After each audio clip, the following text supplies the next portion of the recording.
The LinkedIn Podcast Network is sponsored by TIAA. TIAA makes you a retirement promise, a promise of a guaranteed retirement paycheck for life. Learn more at TIAA.org/promises pay off. LinkedIn presents.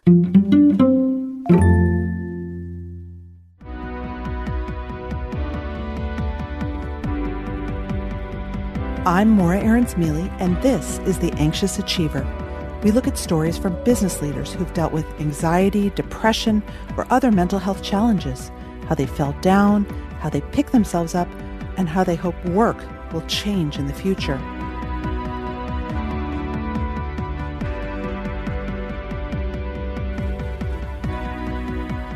Perfectionism is something we anxious achievers deal with every day.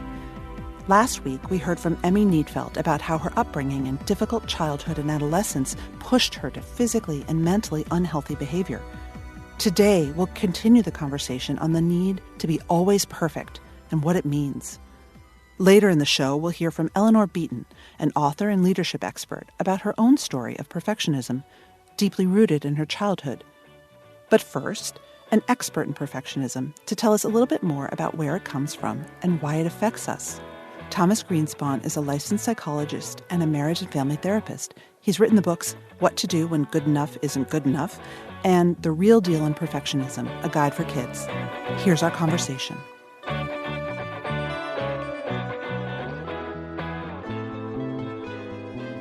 I'm curious, actually, what got you interested in studying perfectionism? I have both a personal and professional interest in the topic. Probably in the 90s sometime, I got interested in it because somebody had published an article about something that they were calling healthy perfectionism. And somehow or another, this struck me wrong.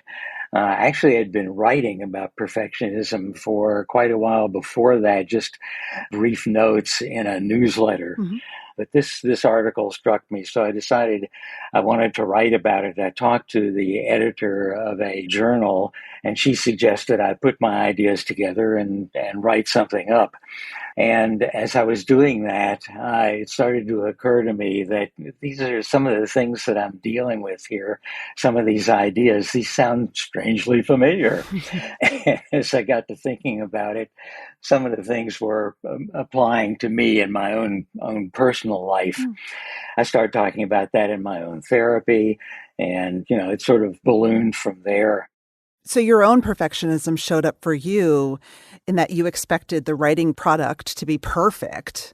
Yes, if the paragraph that I wrote, and when I started writing, this was back before word processor, so literally there was a typewriter there, and I would type a paragraph and look at it, and if it wasn't absolutely perfect in my mind, I'd tear it up and start again.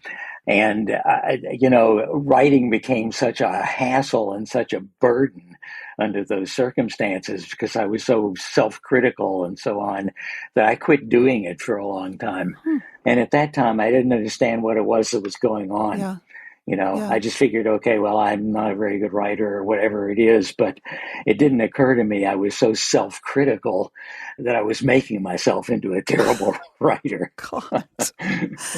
Oh, well, to that point, I'd love you to define perfectionism. And I also want to bust through some of the myths surrounding perfectionism, because I think there are a lot of myths.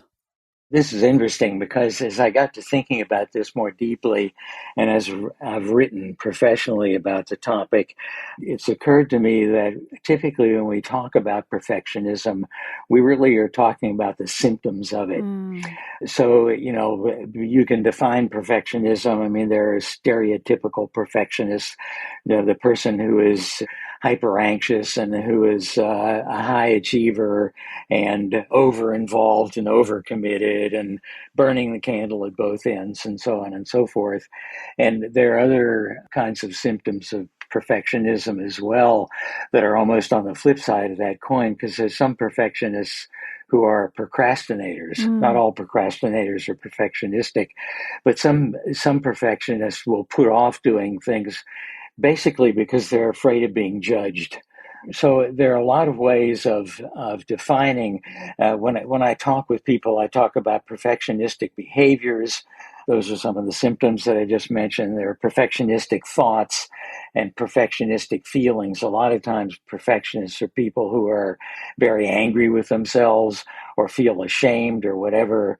And among the thoughts, it turns out that for most perfectionists, possibly all of them, the thought processes that go along with it have a lot to do with, number one, making a mistake means there's something wrong with you. Mm. So there's a defect involved. And number two, what that means is that you're less acceptable as a person. So if you look beneath the symptoms of perfectionism, what you begin to understand is that perfectionism is really a self-esteem issue. It's an issue, the meaning that you give to making a mistake has to do with some sense that it means that there's something wrong with you, that you're defective in some way, and that therefore you're not going to be acceptable as a person. That's what I mean when I say it's a self-esteem issue. So it goes very deep, and we really have to pay attention to that with people we're working with who are perfectionistic if we're going to get anywhere.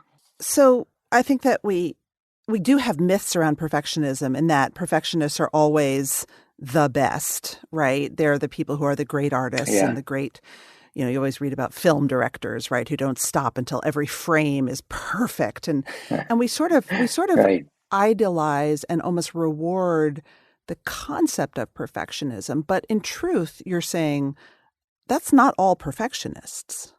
Yeah, actually, if you do research, and this is research has been going on for, I don't know, 40 years now, what you end up finding is that in various groups that you examine, you've law students or athletes or a whole bunch of different kinds of groups have been tested along these lines. You find actually that the people who are most successful at those pursuits are the ones who are less likely to be perfectionistic. Huh. The people who are highly perfectionistic are not likely to be as successful. And, what we understand about that, at least from the point of view that I'm arguing from psychologically, is that perfectionism involves so much anxiety about how you're doing that it tends to get in your way. And so it turns out that perfectionism stands in your way. So those very highly successful people are actually less likely to be perfectionistic. When I'm speaking with audiences, I say that this kind of thinking always leads to what I've called Greenspan's mantras, which are highly successful perfectionistic people are successful not because of their perfectionism, but despite it. That's one. And the other is, if I could magically wave a magic wand and get rid of your perfectionism, your success is not likely to change, because it isn't perfectionism that leads to success. It's your talent and your energy and your commitment. And none of that would change if I eliminated your perfectionism. So talent, energy, and commitment are what are the important factors here, and perfectionism is not connected to that. So again, what we end up seeing is that perfectionism ends up getting your way. It's a vicious irony, because it seems like if I struggle to make myself perfect, then I'll be highly successful. But it turns out that if I struggle to make myself perfect, I'm stamping on my own feet. But it must feel like a chicken or the egg for a lot of people. I mean, myself, it's like, did I have that Yeah. success because I was perfectionistic and I pushed myself so hard? Yeah. So I better keep doing it. Yeah. So I like to distinguish for people between perfectionism and the pursuit of excellence. Okay. There's a major distinction there.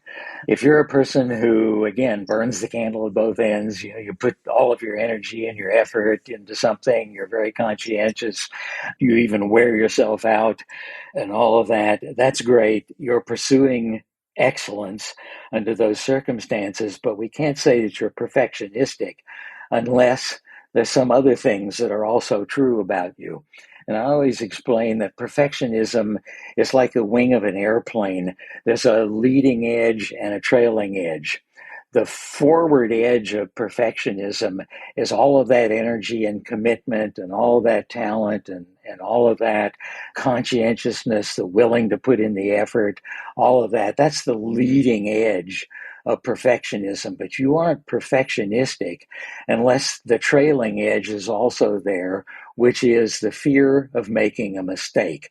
Basically, that's what it comes down to. And if that's part of your psychological makeup, if you're concerned about making mistakes, if you worry about making mistakes, and if deep down inside of you, you feel like you're going to be less acceptable to other people if you make mistakes, they're not going to like you as much, they're going to judge you, whatever it is, then perfectionism is part of the picture. So for me, the bright line that divides between the pursuit of excellence and perfectionism is the presence or absence of this fear of making mistakes and this sense that you're less acceptable if you do.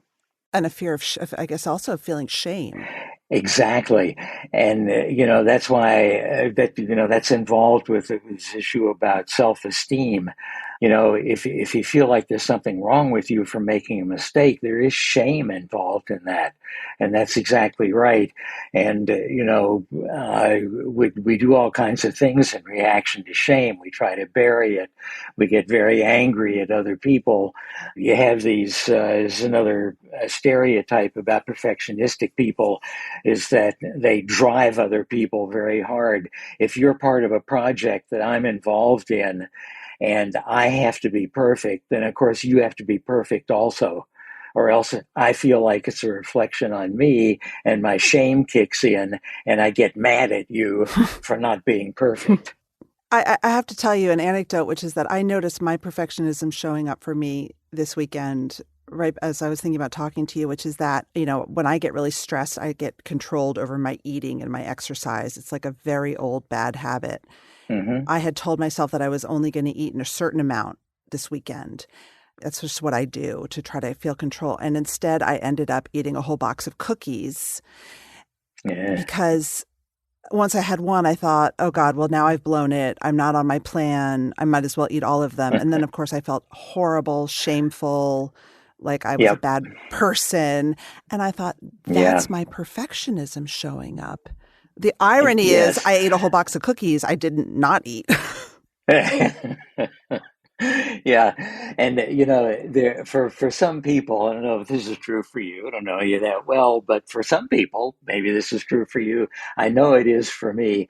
There's also another very deep issue involved in a situation like that. When we're thinking as perfectionistic people and we're thinking that whatever this project that we're involved in now has got to be done absolutely perfectly, there's a sense of a lack of agency in that. It almost feels like we're being controlled by some outside forces. And in some cases, the way we translate that is, well, we're being judged by other people and they're controlling, our lives and they're making it so that we have to be perfect. And, we feel out of control. We feel what in psychology we call a lack of a sense of agency. So think about this for a second. You're sitting there with this box of cookies and you're going to control what you're going to eat, and you're going to make sure that you only eat a certain number of cookies or whatever. When you sit there and say that to yourself, what you're thinking is, I have no agency here. These are these outside influences that are controlling me. And so what are you going to do? You're going to exert a sense of agency by eating all the goddamn cookies that you want. and so it becomes a matter of personal agency. And that's another one of the vicious ironies about perfectionism. It drives us to do things that we know we shouldn't do. And that just increases the shame. It increases a sense of being totally out of control, that there's nothing we can do. It's one of the reasons why so many perfectionistic people not only have what we would label as anxiety disorders, but also are very depressed. Very many times people who are depressed and suicidal end up also being perfectionistic. Those two things can run in parallel for people.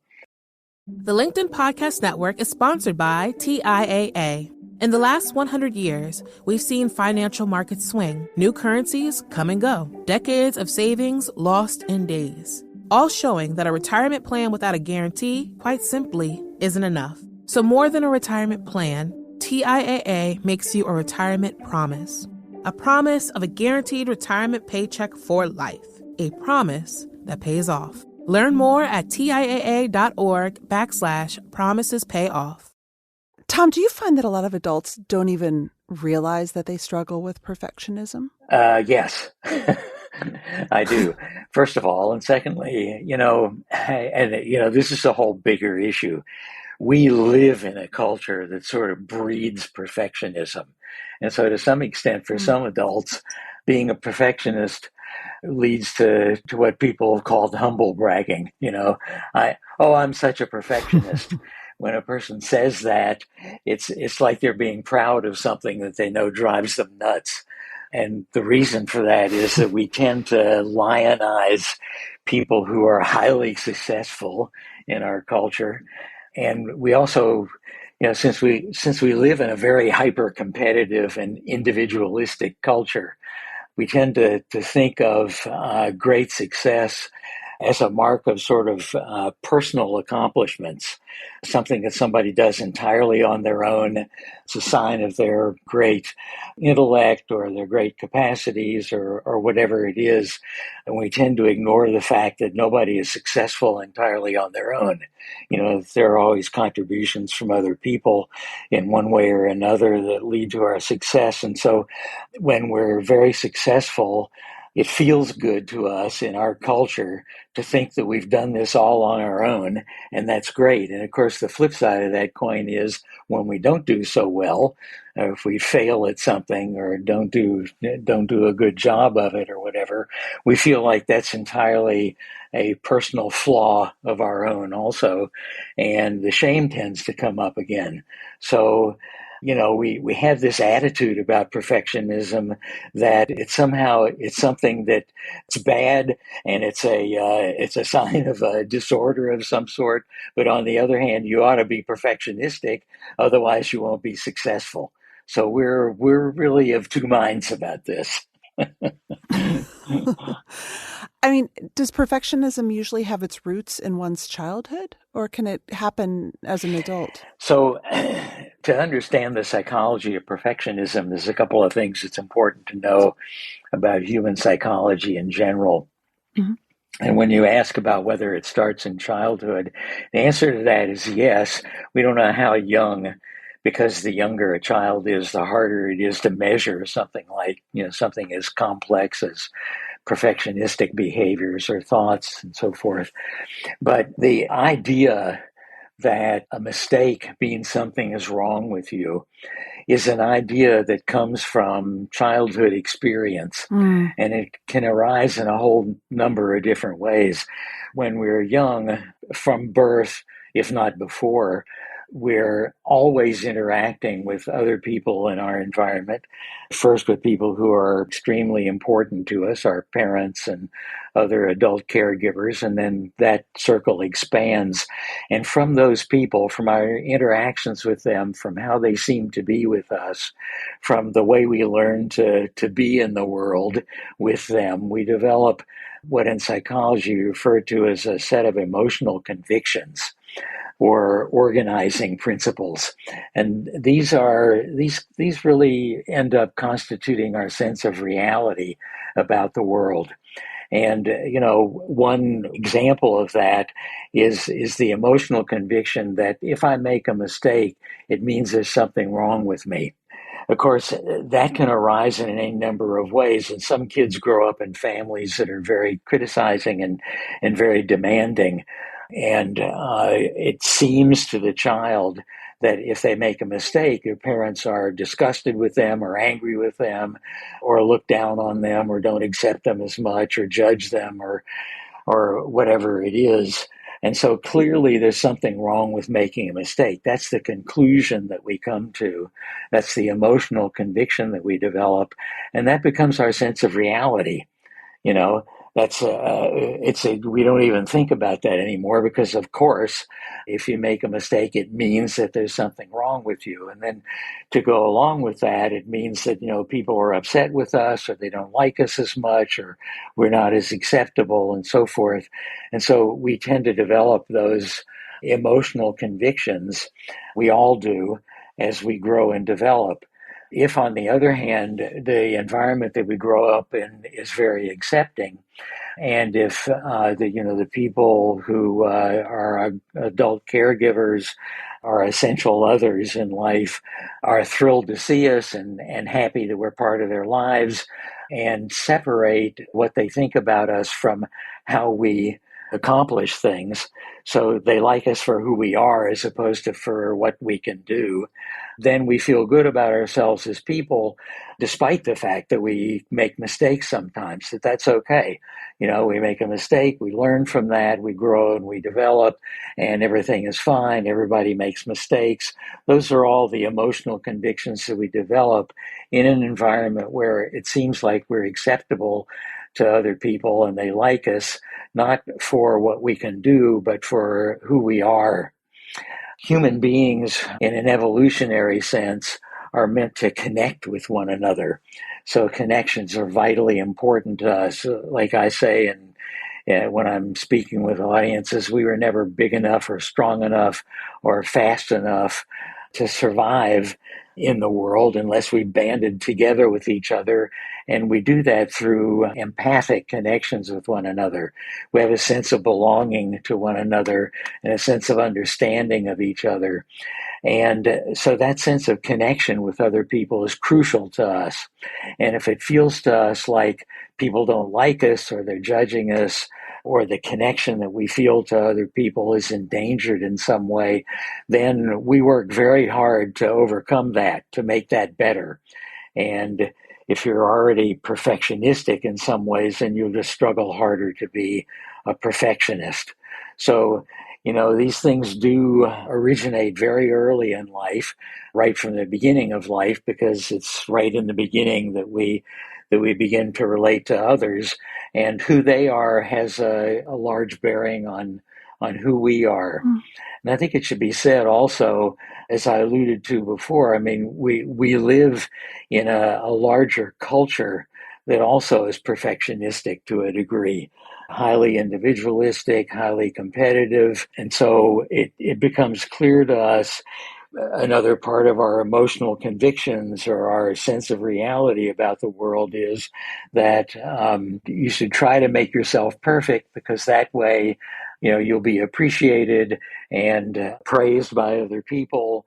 You'll have a sense of belonging. You'll be looked upon as a successful person. Right. This is a cultural trait that we have. And so as a culture, we tend to breed perfectionism, which is why it makes it so difficult to overcome it. It's because it's not just an individual trait that we're talking about. It's something that's supported by our culture. Right.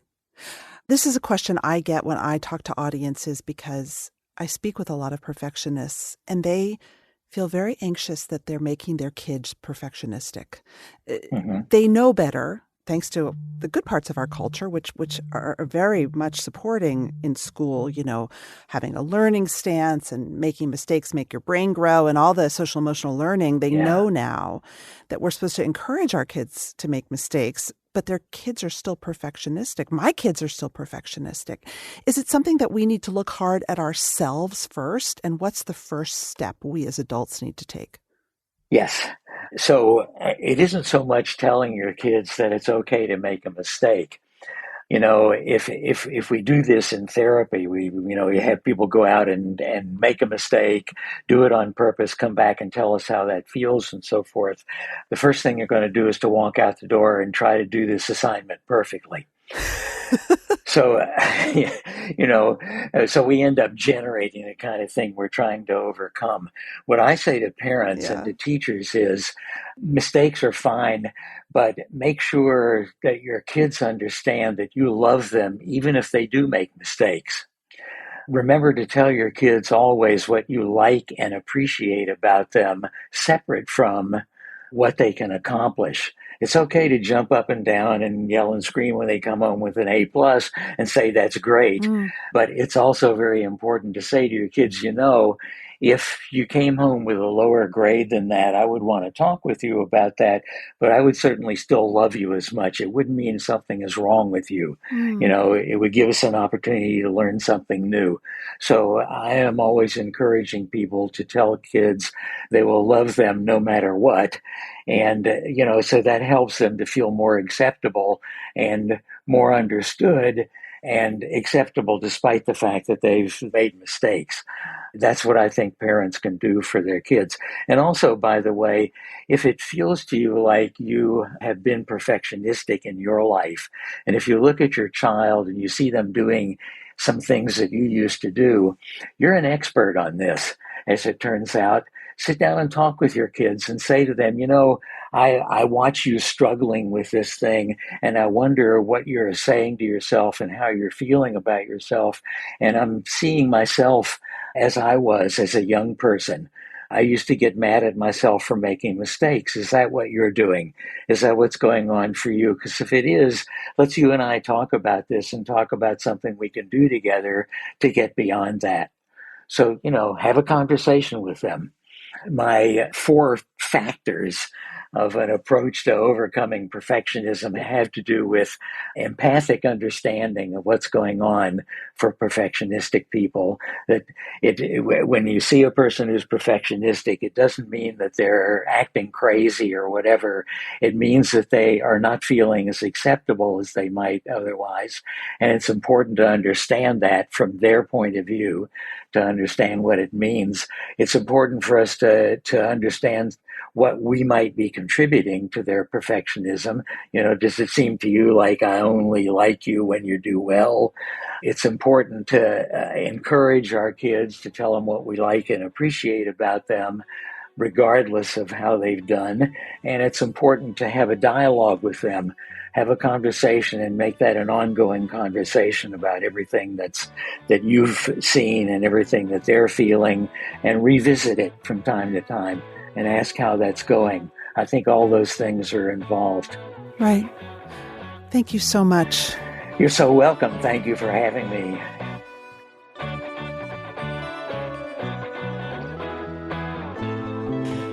I have always had a feeling that 50% of me is playing full out, and 50% of me is still dipping my toe in the water. And the 50% of me that plays full out is pretty spectacular. She's got a lot of energy, a lot of talent, a lot of skill. She's really cultivated that ability to achieve things and the ability to kind of align intention, like action with intention, and create things. But there is this other part of me that can feel anxious, like I'm holding back. I think that's where I personally resonate with the idea of being an anxious achiever. Holding back because why? Because it feels unsafe. I've done so much work around this, and there are parts of me that, it's a little bit like, I can remember being a kid and like being on the monkey bars and just like swinging and swinging, and you're just sort of like wide open. You're totally exposed. You're having fun. You're playing full out. And it's like you don't want to get that little sort of punch in the gut. So intellectually, I understand it's outrageous, although actually it's not. So much of the work that I do around women and influence and power has taught me that there is such a legacy there of what happens truly, to women who dare, to really go for it. But on the other hand, there have been so many instances in which chances were good. I was pretty safe to say what I wanted to say, to pursue my goals fully. But there was always this corresponding sense of being unsafe, to be seen, to be heard. So again, it's it becomes this situation in which, to a degree, you are, you're not whole. So that has actually been, to be quite honest, like a huge part of my work, my evolving work as an adult and leader. I feel that very deeply. I actually, it's so funny. Right around my 46th birthday in August, I put up a post because I had dinner with a bunch of women, all of whom were women, like post 45 for sure, post 50. And they felt so free to me. And I wrote, I am going to shine my light. For so many years, my light has been, it's been dim.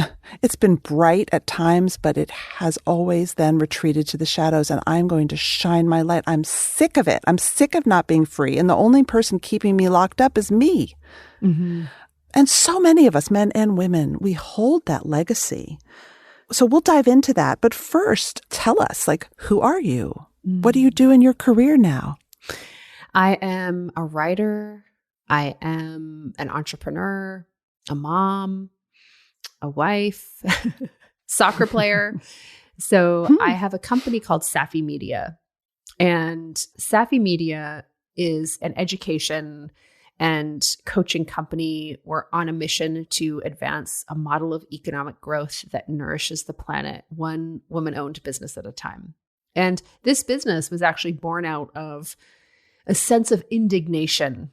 And I can remember being a kid and my mom was driving me to basketball practice and she was frustrated. She'd just gotten into just a disagreement with my dad. My parents, on the one hand, had a really productive, positive, loving relationship, and an ongoing area of strife for them was finance. My mother was a stay-at-home mom. We'd moved from the United Kingdom. She's originally from Fiji to Canada. They didn't recognize at the time her teaching credentials. So suddenly she was without work and completely dependent on my dad's income. So she didn't make her own money. And this would create challenges if she wanted to do something financially, but he didn't agree. She would sometimes feel powerless. And I can remember her saying to me, Eleanor, money is power. Always make your own. And that, I felt it. Like I still feel sort of the grit and fire of that experience. And it has really become like a defining mission, I would say, in my life and career. So now, through my business, we've done that through things like coaching programs, working with women leaders and entrepreneurs. And as I continue to grow and advance the business and uncover practical pathways to accomplish that vision and that mission, we are really focused now on things like working with women's entrepreneurial ecosystems. How do you shift global financial systems so that they're more friendly and supportive to entrepreneurs, especially women entrepreneurs? How do we start to influence government through things like That's policies a big question, and taxation, right? So it's like our skill is finding practical projects and pathways to begin to get us closer. That's what I do. Wow. Well, this is an episode about perfectionism. First of all, how do you define perfectionism and what's your relationship with it? Perfectionism to me is the conscious or unconscious turn away from our wholeness as human beings. And the nature of being a human is to be imperfect, to make mistakes, to mess things up, to get it wrong. And I think most perfectionists understand that, intellectually, right? Yeah. Intellectually, we understand it. And I used to think that perfectionism would be something that I would get over. I used to think it was something that I might potentially become wise enough to just not mess up anymore. And, I'm talking about the real mess ups.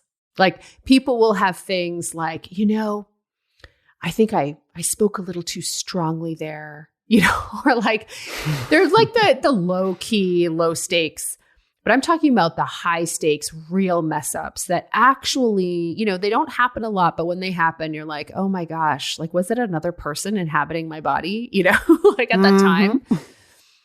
So I used to think that would be something I would get over or fix. Now what I've come to understand is that for a big part of my life, I would take a look at all the parts of me that messed up, the parts of me that weren't as organized as I could be, the parts of me that made mistakes, that said or did things that I regret. And I understand now that perfectionism is taking those parts, telling those parts they're not good enough, and shutting them away. And I don't do that anymore. How did perfectionism show up for you in your career before you understood it more? Mm-hmm.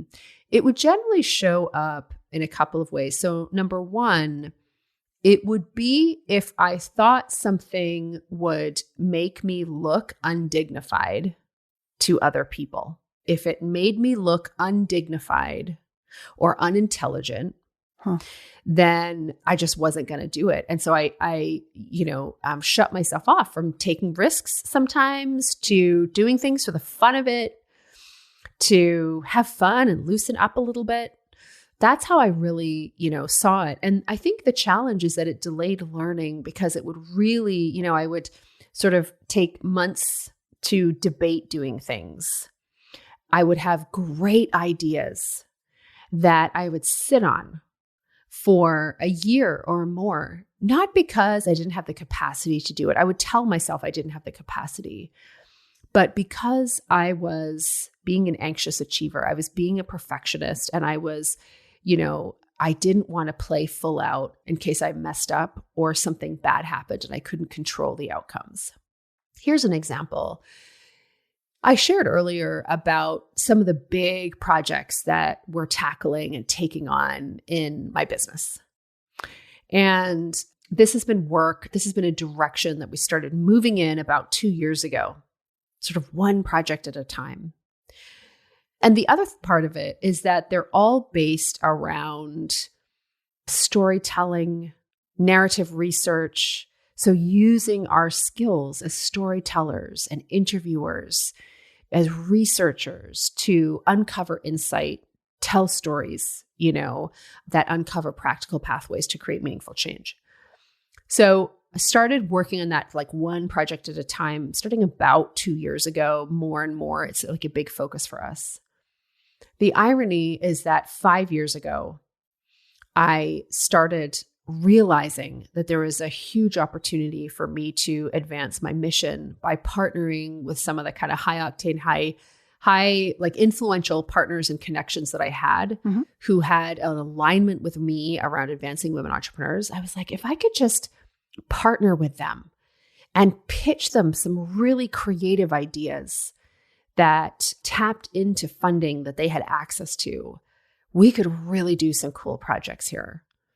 And I thought about it. I thought it was a great project, but I just kept holding back. And now I'm doing it, and it's great. But I realized like 3 years passed, between when I started doing it and I could have done it. That's like 3 years, I'm in my mid-40s. 3 years is a lot of time for me. So that's an example of where it really kind of held me back, I think, from it has, when I'm not very mindful of it, held me back from using the full gifts that I have in service of the goals and desires that I want to create in the world. What was the fear you had that if you reached out and asked these people, you were basically going to ask them if you could partner, if you could work together? Mm-hmm. What was the fear of what would happen? Oh, now you're asking the really tough questions. Listen, my initial response is that it's a fear that they would say no. Mm-hmm. But that was less of, I've put myself into a lot of situations where, somebody said no and I was okay with it. I think the fear that I had was that it would be successful and that then I would open myself up to criticism, to humiliation at its worst, to questioning. And I think that comes from the sense that I really didn't belong in those rooms. And that if I took on these high profile programs and projects, which I knew I could actually do, it would speed up the rate at which I was going to get found out. For being a fraud or not smart or not dignified. Exactly. Where does dignified come from? That is like a Queen Elizabeth level term. What is being found out for being undignified come from? So I think it's cultural. Like my mom is from the Fiji Islands, and she's actually descended from a chiefly family. And, you know, in the South Pacific, especially in Fiji, so they're Melanesians, they have these really complex social structures and hierarchies in their culture. And she comes from this chiefly family. And so whenever we go, you can feel it. Like there's people to help us with things. There are, there's just a lot of reverence for her family. And she just really grew up understanding that how important it was to behave in a quote unquote dignified manner, to uphold the honor of her family, And I think I just kind of always felt that. Like, growing up, we were definitely raised to hold ourselves with dignity, to behave in a dignified manner, to not engage in activity that would make us, cause other people to think that we were undignified or to actually be quote unquote undignified. So it just feels like the truest representation of things that I did not want. It felt like the truest representation of that. Because there's little about entrepreneurship that's dignified, to be honest. And there's little about asking people for help, which is what entrepreneurs have to do a lot, and what you were basically doing. We're not raised to think that that's dignified either. Absolutely not. Agreed. Right? Like, that's why I think that for me, entrepreneurship has been such a powerful personal development path. And I actually, this is interesting. Like, as I grew my business and started to surpass milestones that I had initially had about what I was going to achieve and do in the business, I noticed at a time that after a certain threshold, and listen, I'm not Bill Gates, okay? I'm not trying to, this is not a humble brag around that. That's not one of those. Don't need to qualify yourself. Exactly. But after a certain threshold, I really was not motivated by money. What I was motivated was by the transformation and what I was learning and uncovering about myself. That's interesting. Which, I mean, all the opportunities to be undignified, essentially. I'm very motivated by money, and I guess that is undignified. But you know what? That was a value in my household growing up. Yeah. Money and success. I think that perfectionism plays out differently. It almost feels like a legacy of our cultural background and how we grew up that plays out in very insidious ways as we grow and mature and become adults and are adults. Absolutely. I think it does, And again, for me, it has been so much about a separation from wholeness. It's so interesting now, I think this is something that I've had to so consciously cultivate, because the feeling of being out of perfection, like the feeling of perfectionism for me is it's a little bit like the feeling of shame, racing head, kind of, like this awful, dark, empty feeling in the pit of my stomach, all of those things. And now, I used to treat that feeling with increased activity around achieving things. And, now what I do much more is ask myself, who is it that is experiencing this? Who is it that's saying this wasn't good enough, or that this is undignified or whatever? And I really try to relate to that inner self and make room for her at the table in my life, but not have her kind of lead my life, but more simply that there's room for her at the table. And that has done so much. I used to think that the opposite of perfectionism was acceptance. But for me, it's been a bit more nuanced than that the opposite of perfectionism is wholeness and the willingness to, really make space for the wholeness of who we are, even the people who mess up. when you were rushing around to achieve, it sounds like maybe you were also avoiding the thing that scared you. Like you had that mix, which so many perfectionists do, of like super achievement, but also avoidance. Yeah. Because things feel too hard. Oh, totally. And that's so astute. As an entrepreneur, I think so many of us, we go through periods of transformation and then integration. Transformation, integration, transformation, integration. So we're going through a period of transformation. And I was going for a walk.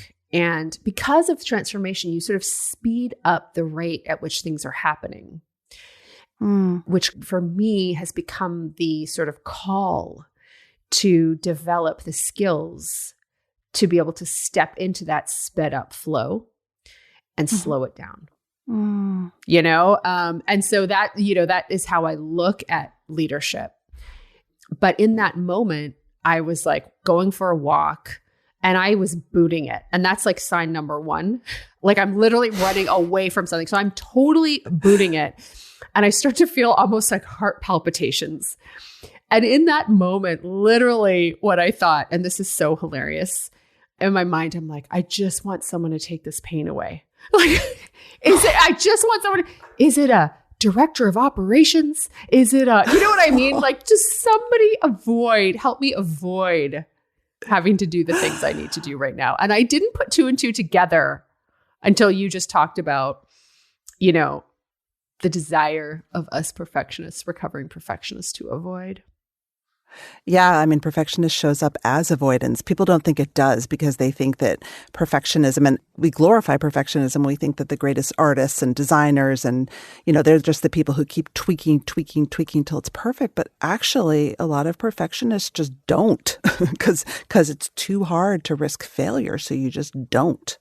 That's really, wow. Yeah. I'm going to be on the lookout for that one, Maura. So what's your advice to anyone listening who's struggling? I think being an entrepreneur is really tough to struggle with perfectionism. But what's your advice to sort of start noticing? Because we've been talking a little bit about noticing. Mm-hmm. What are some tells? You've mentioned a bunch of tells. Yeah. Like, what should they be on the lookout for? One of the tells for me is where do things start getting plugged up and slowed down? And there can be a lot of reasons for that. Sometimes it's quite frankly, no, it's actually timing, or this is a bandwidth or capacity issue or whatever. And I'll give you an example. Like I wish I could say that I don't ever do this, but I do, of course. And now it's much more about noticing it. So I was kind of working through two projects. One was much more in my comfort zone around day-to-day stuff. And another project is the growth edge for the company. And a lot of the growth edge for the company work is about relationships and partnering and, having conversations with people to check around alignment of vision. So it's about talking and it's and meeting and building relationships. And, for an anxious overachiever, for a perfectionist, what we sometimes love to do is some work, as a great way to distract. And what was so fascinating is I had some meetings scheduled. And then all of a sudden, my day-to-day work, which is important, but this has been a going concern, all of a sudden, I just realized it's too much. I just need to reschedule these meetings.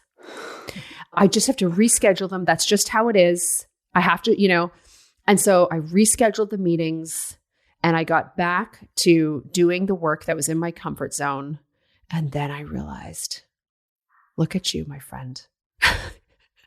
That's perfectionism. So it's a little bit, it is definitely, I guess that's avoidance. And I didn't, and I didn't think about it as avoidance. What I thought about it was really allowing. It was really about allowing things to not, stopping things from moving forward, putting the brakes on, stopping the flow in order to feel safe and to stay in that comfort zone. You know what I mean? Versus trying something new. Oh, I was so I laughed at myself and it was okay. It was totally fine to reschedule the meetings, but I'm just delaying by a week. Growth and joy and opportunity and innovation and creativity and discomfort and potential rejection. So I think, where are you slowing down the flow. Where are you taking steps away from the big things that you want in order to remain comfortable? So that for me is a huge tell. And of course, another tell is anytime I start to feel in shame about something. And, that's like Brene Brown's big gift to humanity is the ability to talk openly about shame and to understand, and through that, to start to understand when we're in shame. But now I know when I am in shame, something is going on with the parts of me that think that they need to be perfect or, are perfectionists. And I need to really stop and understand what's going on and who of my various versions of who I've been through my life, who's saying that, like really get in touch with those. So that's another tell, shame. Eleanor, thank you so much for your time and your voice. It was lovely to be here.